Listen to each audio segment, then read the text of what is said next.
Fed up of floor robes, driven to distraction and drowning with doom boxes? Tired of living in chaos?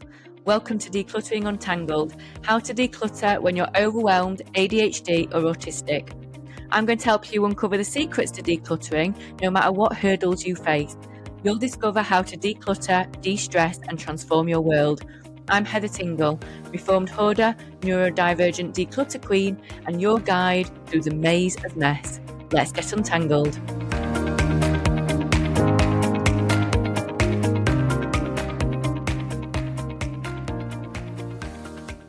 Hello Untanglers, and welcome to another episode of Decluttering Untangled with me, your host Heather Tingle. Now today's episode has come about as a request from an untangler. So today I want to talk about school holidays and supporting your teenager to have a tidy room. This may be mission impossible because I am going to do another episode on this, but our homes are allowed to be messy because we live in them. That is okay. However, sometimes, especially teenage years, can push that to the limit. So how do you get them to declutter and tidy? And let's face it, at the moment, the holidays are kind of the perfect time to reset. So you've got more free time, there's less school pressure, but also they can be quite a bad time to reset as well because there's more executive dysfunction issues and also there's less routine, there might be more stress. And let's face it, they want to be doing more fun things than tidying their bedroom. So you need to be really careful not to add too much pressure on. So I want to talk about how you can do that, how you can support them, and what you can do and what you shouldn't do with regard to that. So let's see if this helps. So I would start, first of all, with things that are non-sentimental. If you're going to declutter rather than tidy or organise, and decluttering the things that I would say as a parent are less sentimental. So the things that they're less bothered about. So things like a school uniform that can be something that's more within a parental control than the child's control, something that they don't really care about, but it impacts every single day. And I also want you to consider as well about the burnout a school year can affect energy levels at home. So I think we forget that children are people too. And especially in neurodivergent households, it's likely that they're going to be neurodivergent. So you need to be aware it's their time to decompress too. And you need to organise and declutter to support that decompression, not add to the pressure or demands that are facing them really, because a lot of the time they just need to chill. They just want to relax and they want to do that in their safe space as opposed to more demands that, they've had enough demands with school. They don't want extra demands when they're not at school. They need that time to recover. So I would definitely give them a few weeks in the holidays to recover and get some energy back and get their sparkle back and then work at it from a different angle. Because we need to consider that the teen bedroom needs to be a sensory and an emotionally safe zone for them. It is not your place as a parent, it is their safe space. And how a teen's room can really feel like their only place of control. So you need to look at it from that angle too. Have a look and ask them and have the conversation. Does living like that stress them? And for them to be really honest, not that you're going to do anything with it right now, but actually, is it helping them or is it stressing them? Does it make them feel safe and happy? Or does it make them feel a bit rubbish about it? Now, you've got to respect that opinion, that it's their space in your home. Now, because it's in your home, it can't be a health hazard, but it is their space for them to do what they want within it, within reason. And you must respect their autonomy while still offering support. But please be aware that their version of organised might not match yours at all. And that is okay. They are learning. You are further along the organisation process than they are. So they might not be able to meet you where you're at yet. And that's all right too. You want to be doing like more scaffolding rather than shaming. I remember as a child how horrendous I felt when my room was messy and parents would make me feel bad about that rather than helping them with it because they didn't know how, to be fair to them, they didn't know how to help. So you need to offer support, but without it becoming a battle of wills. It needs to be a supportive, how can we do this? Would you like help? Or would you like space? Which is more important? What will help you move forward now? Me doing it with you or me leaving you to it? Sometimes they just want someone in there to body double with them or to give them the starting point. Because let's face it, I think the hardest part of being a teen, especially for me, was being expected to know what to do to tidy, but I didn't know.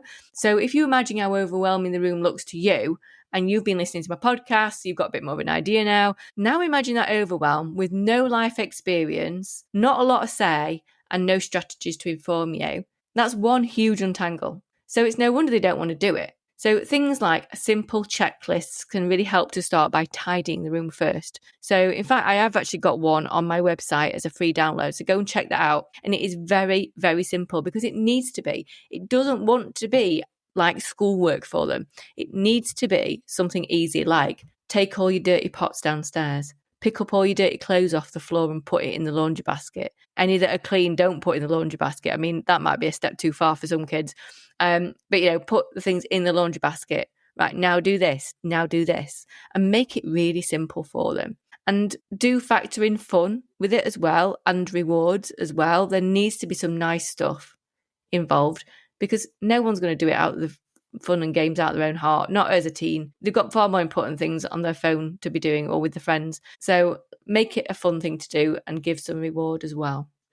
Decluttering with organising with a teen, you've got two options. You can either start small and visible or do a big transformation with a whole redesign and decorate. Now, only you will know your circumstances, but if you're going to start small, something like just tidying a surface like a desk or a floor can feel really, really motivating rather than starting with drawers or wardrobes, which are kind of hidden away and can cause more churn before you actually get anything positive out of it. Like something in a drawer or wardrobe isn't going to be exciting to a teenager because it's hidden away already. Like it doesn't make a massive impact to their life. But by getting their bed straight so they can get into bed and it feel nice, having a walkway on the floor so that they've got a bit of more room, being able to sit at their desk to do the things that they want to do at the desk will really help. So look at those 10-minute tidies or one clear corner approach so that they can feel positive and they can see a transformation, they can see a positive out of it.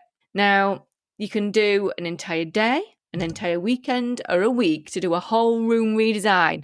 One of the best things that you can do for teens, if they're up for it, that is move their furniture around, try it in a different way, see if they want to change things, see what they don't like about their room at the moment. It might be that what really motivates them is actually their bedding is not of a character that they like anymore, or they want a different colour wall. They now want to go black rather than Barbie pink or whatever.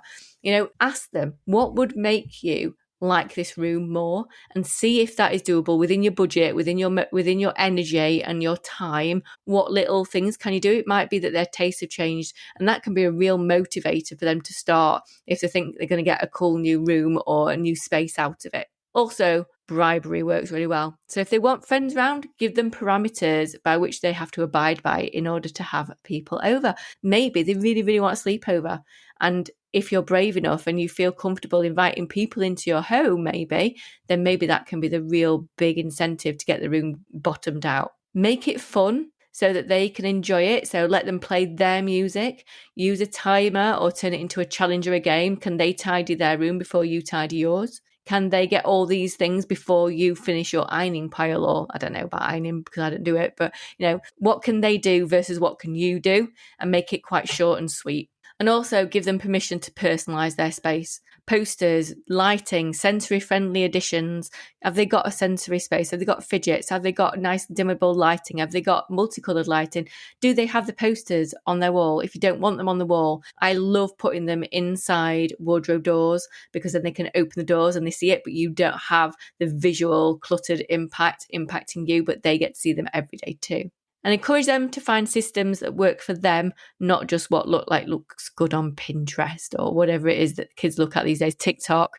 So be aware of that. And also, you've got to work with your own feelings as well. So you've got to be in the right place mentally and emotionally to be able to do it. So it's all right to feel irritated by the mess and to be compassionate and walk away if you need to. It is their space. It is their mess. Do not equate a messy bedroom to a failure on your part to parent. It isn't. It is part of being a child. It's part of being a teenager. It's part of something they have to learn, just like you are learning. They need time to learn this too, but you need to give them the tools to be able to do it. No child knows instinctively how to do it. Well, no, definitely no non-divergent child. So give them a chance to do it. And remind yourself that this process is ongoing. It's not a one-off tidy up, although that can be a really good starting place. You are giving them life skills one at a time. It's not failure and it is not laziness on their part. Often we beat ourselves up about our laziness, and hopefully we're coming around to the fact that you aren't lazy, that it's just issues and circumstances that cause problems or too much stuff. Generally, it's just too much stuff when it comes to kids' rooms. The less stuff they've got, the easier it is going to be for them to keep on top of it. So minimize as much as you possibly can. But remember, it's not them being a failure. It's not them being lazy. They're doing the best they can as well. So bear that in mind, and please do not say words that are going to trigger shame or defensiveness in your kids. So you need to tidy this mess. This room looks like a tip. How embarrassing is this? Sort it out is not helpful. That's just going to make them feel awful and not going to want them to do anything, or it's going to make them feel a real awful shame spiral where they're going to just shove stuff in a cupboard to get it out of the way. So consider things like, what would feel helpful to start with? What is doing your head in this room? What can I help with? How about we just do this together? Would that help? Can we take 10 minutes today to just go through this with you and try that way instead? But big or small wins, learn to celebrate them. So a decluttered corner, stuff that's in the laundry basket, a system that's working, or even them just asking for your help or agreeing to your help in the first place is a big enough win. So be kind to yourself and them. Remember, you're not alone, and keep untangling. Thanks for joining me for today's episode of Decluttering Untangled. If you found anything that I've said today helpful, please do me a favour, hit that subscribe button or leave me a review. It's like receiving a virtual high five that keeps me going and lets me know that I'm helping real people out there and I'm making a difference. Please remember, you're not alone in this. I'm building a community of fellow untanglers over on Facebook. Just visit the show notes for the link to my free decluttering community. So until next time, remember, you're not alone, you're not lazy, you can untangle your life.